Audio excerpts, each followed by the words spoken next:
pretty decent movie. Um,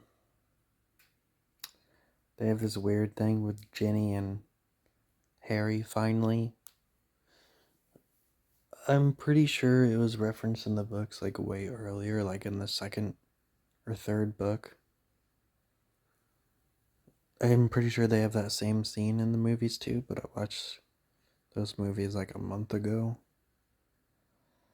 Like she comes downstairs, sees Harry, and runs away or something.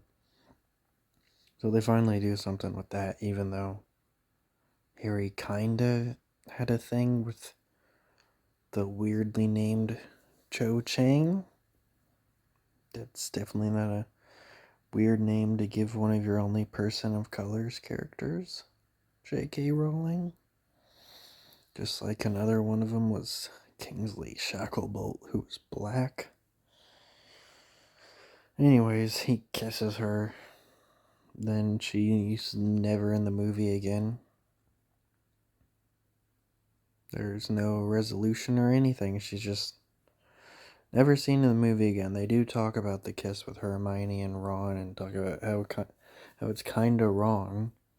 And then nothing really happens with it. And then he's kissing Ginny in this movie when she's supposedly dating Dean Thomas. She kisses him in one scene, it's talked about in multiple scenes, and then the last time we hear about it, Hermione's like, Dean and Ginny are fighting again, and that's like the first time it's mentioned too. So it's weird to hear again. And then later she just kind of kisses him, and then she's kind of out of the movie, just like Cho Chang was. She isn't seen again in the movie, though. Near the end of the movie, Hermione's like, Ron's okay with you dating Ginny. He just doesn't want to see you kissing her. So, there's that, I guess. Kinda lame resolution.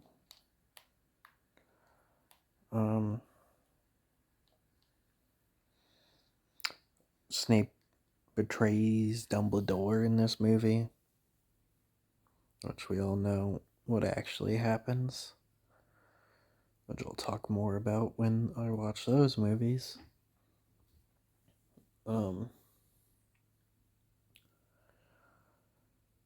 Draco gets more of a role.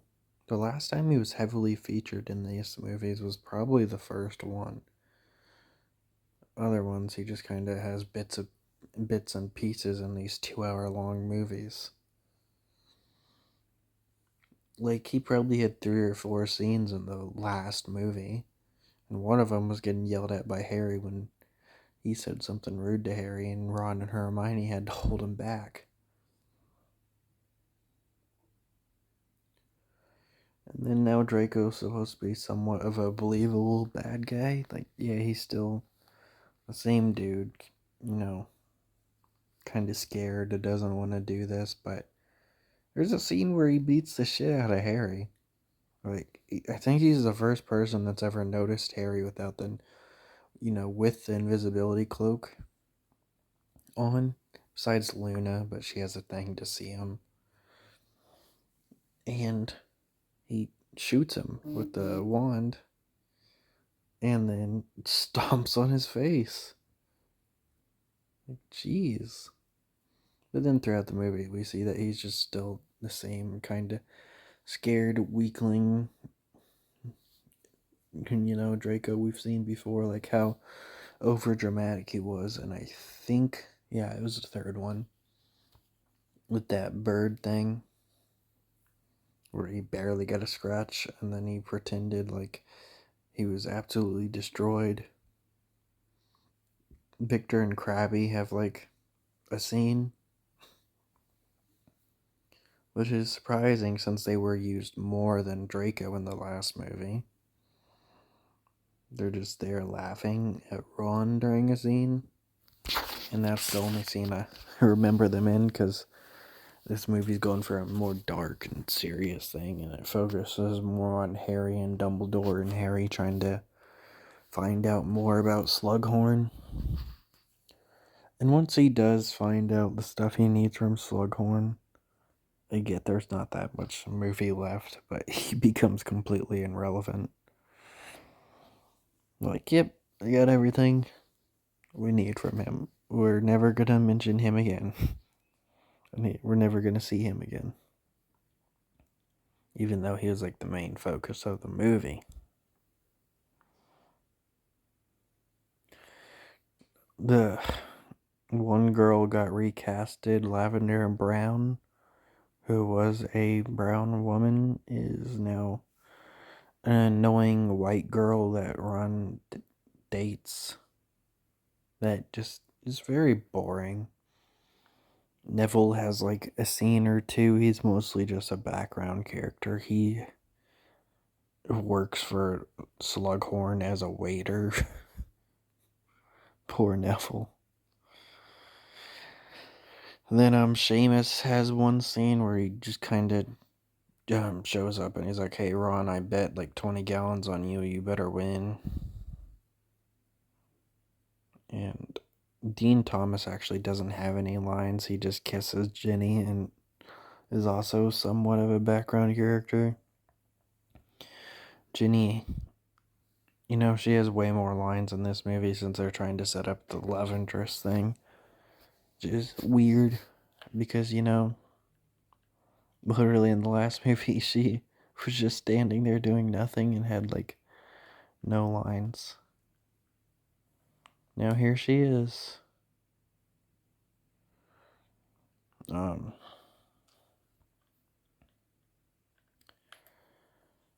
They finally kind of hint at the Hermione and Ron thing more.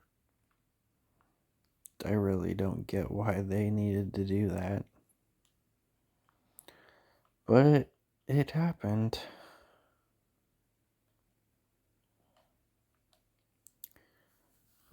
This movie was decent. I really liked it compared to Chamber of Secrets and the last one. I don't even remember the last one's name.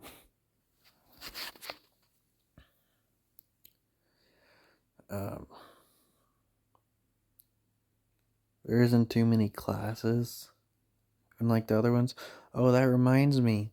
This movie takes place only a few weeks after Sirius Black died, and they really don't do much with that at all. Cedric was treated with way more respect in the last movie that, like I said, I don't remember the name, than Sirius Black was. I mean, he's mentioned again like halfway through the movie when Bellatrix Lestrange burns down Ron's house. And she's like, "Oh, I killed Sirius Black. I killed Sirius Black." Like, saying the exact same line she said from the previous movie. And then Harriet chases after her, and that goes literally nowhere because they get lost in like a maze or something. It's kind of silly. And then, not much else happens.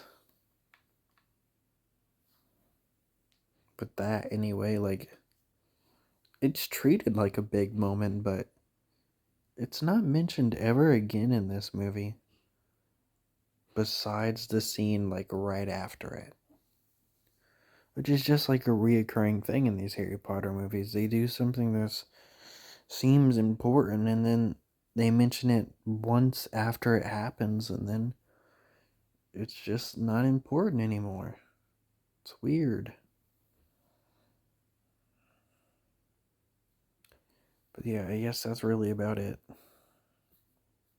Oh, that we find out about the Horcruxes or whatever in this. And they actually try and make Dumbledore look a bit younger during flashbacks. In Chamber of Secrets, he literally looked exactly the same. Which reminds me of something I never talked about.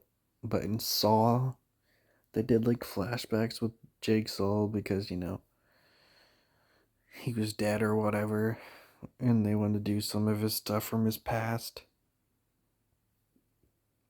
And They just put a hat on him in one of the movies, and they called it a day. Like that made him look younger. He was wearing a hat on backwards. But yeah, that's about it for this movie. Really, not too much to talk about. It's a decent movie, but there just really isn't any development or interesting characters in this movie. Just more expanding on the lore with Harry and Dumbledore. Horcrux is focusing on Voldemort. Nothing else really matters. There's a scene with Hagrid's dead spider from the second movie, which I was just wishing Harry would have mentioned that the spider tried to kill him, especially since he was hopped up on that lucky potion that made him act a little bit more, weird. But maybe that was just Daniel Radcliffe's acting, trying to act the love potion out. Lucky potion. He just acted definitely a bit weird on it. And yeah, that's about it.